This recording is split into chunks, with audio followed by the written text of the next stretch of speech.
कहाँ पे था मैं? हाँ जी। मैं जो नहीं तो खैर अब मुझे पता नहीं, मुझे कम आ रही है आवाज़, ऐसा सही आ रही है आवाज़? आ रही है ना, ठीक है।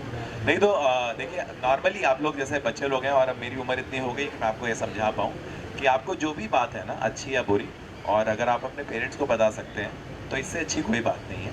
आप शुरू में उनको जब बताएंगे, आपको भी कई बार, आप लोग उस एज में भी हैं, तो 8 से ऑनवर्ड्स हैं यहाँ पे शायद बच्चे, कि जब आप उनको बोलेंगे ना, उनको आप बोल दो कि देखो मैं सच बोल रहा हूँ, है ना, कहीं और जाके झूठ नहीं बोल रहा।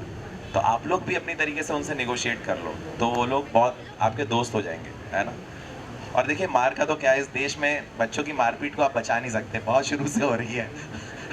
रामायण महाभारत के टाइम से बच्चों को कूटा जा रहा है। तो इसलिए आप उसमें, ये तो हमारा कल्चर है, तो उसके लिए तो आप कुछ नहीं कर सकते। On a serious note, but आप अपने पेरेंट्स को, अपने दोस्तों को आप बता दें, जो हमारा पर्पस भी है।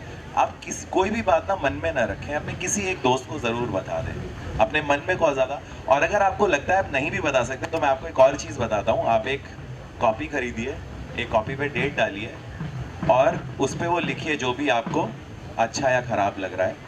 आप ये मान के लिखिए कि अभी से 20 साल बाद आप उसको पढ़ेंगे, तो आप जानेंगे कि आपके साथ क्या क्या हो रहा था। हो सकता है आप में से कुछ लोग बहुत बड़े राइटर हो जाएं, साइंटिस्ट हो जाएं, तो लोग बाद में उस डायरी को करोड़ों रुपए में खरीदेंगे।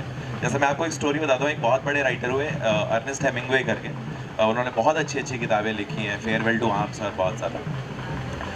तो वो जब किसी को पैसे देते थे, चेक काटते थे किसी को, जैसे $50 देने हैं किसी को, तो $49 का एक अलग चेक बनाते थे और $1 का एक अलग चेक बनाते थे। उनको ये पता था, वो लिविंग लेजेंड हो गए थे, तो वो कहते थे $49 तुम भुना लेना अपना, और $1 बचा के रखना, मेरे मरने के बाद ये महंगा बिकेगा। तो आप अपनी डायरी इसीलिए मेंटेन करिए, जो भी आपके मन में आता है, वो डायरी आपके लिए एक दोस्त की तरह है। तो वो भी आप लोग लिखना शुरू कर सकते हो, उसमें जो मन में आ रहा है, जो भी है, और उसको छुपा के रखिए ताकि आपके पेरेंट्स ना पढ़ पाएँ। उतनी जगह तो आप लोगों को पता ही होंगी अपने घर में कि वो ना जान पाए। So DPD, since you are a story baz, we would like to hear some stories from you today. तो मैम, यहाँ इतने बच्चे बैठे हैं, आप लोग यहाँ पेरेंट्स टीचर मीटिंग होती है आपके यहाँ? तो मैम, ये थोड़ी सी ऑड हो जाएगी आप लोगों के लिए स्टोरी, जो यहाँ टीचर्स हैं, लेकिन फिर भी मैं सुनाना चाहता हूँ ये। तो मेरे जो पिताजी थे, जैसे हर जनरेशन में, अब यहाँ पे इतने बड़े बच्चे हैं कि जिनको मैं प्यार मोहब्बत की थोड़ी बात कर पाऊँ। और आप प्लीज़ जो मेरी बात सुन रहे हो ना, आप बिल्कुल भूल जाना कि आज ये हुई थी बात, है ना। यहाँ से निकलते ही भूल जाना, ठीक है। और I am so sorry ma'am, but मैं कोशिश करता हूँ थोड़ा कि कोई अच्छी बात समझा पाऊँ। तो जैसे हर जनरेशन को प्यार होता है, एक कुछ होता है ना ऐसा, तो हर अगली जनरेशन को ये लगता है कि ये लोग क्या कर रहे हैं। तो जैसे मेरे फादर को भी यही लगता था कि आजकल के लड़के, ये लोग क्या कर रहे हैं, प्यार आजकल के लड़के लड़कियां, प्यार तो हमारे ज़माने में होता था। तो जो मेरे पापा थे मैम, वो जो सच्चा प्यार करते थे, वो इस देश के 99% पापाओं की तरह मेरी मदर से सच्चा प्यार नहीं करते थे। वो जो सच्चा प्यार करते थे, वो करते थे मेरी क्लास सेकंड की जो क्लास टीचर थी, उनसे। उनका मैम का नाम था मीना पाठक, ठीक है। और प्यार से पापा जी उनको मीना कुमारी बुलाया करते थे। और हुआ कुछ ऐसा कि मैथ्स का टेस्ट हुआ हमारे स्कूल में, आप लोगों के अभी होता होगा, मैथ्स का टेस्ट हुआ, और मेरे उस टेस्ट में 20 में से 19 नंबर आए। और जब घर पे वो कॉपी चेक की गई, तो देखा गया, क्योंकि दुबे खानदान में पिछले 150 सालों में एक भी नंबर कटा नहीं था हमारे यहाँ, है ना। तो उन्होंने कहा ये क्या हो गया, ये कैसा लड़का पैदा हो गया हमारे घर में कि इसके मैथ्स में एक नंबर कट गए। तो खैर कॉपी जब चेक की गई, तो देखा गया कि मैंने सवाल सही कर रखा है, लेकिन अब कई बार बहुत सारे बच्चे होते हैं क्लास में, तो मैम से गलती से एक नंबर का रह गया था। तो वो गुस्से में कहते, नहीं नहीं, मैं जाऊँगा स्कूल और मिलूंगा। तो वो अपना प्रिया स्कूटर पर बैठ के तमतमाते हुए वो स्कूल पहुँचे मैम से मिलने।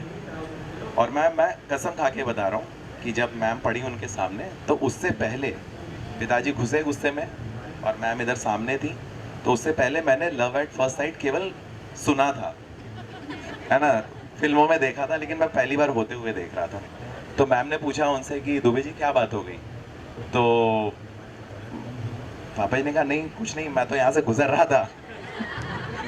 तो इसलिए यहाँ से मैंने कहा कि मैं बात कर लेता हूँ।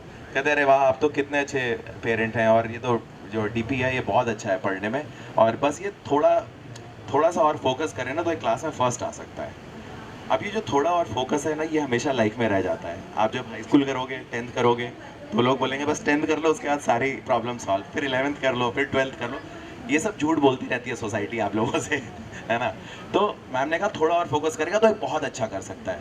तो पापा ने कहा बिल्कुल ठीक है, आप बताइए क्या करना है। तो उन्होंने कहा देखिए इसकी हैंड राइटिंग बहुत ख़राब है ना, अगर ये हैंड राइटिंग पे थोड़ा और फोकस कर ले तो ये डेफिनेटली क्लास में फर्स्ट आ जाएगा।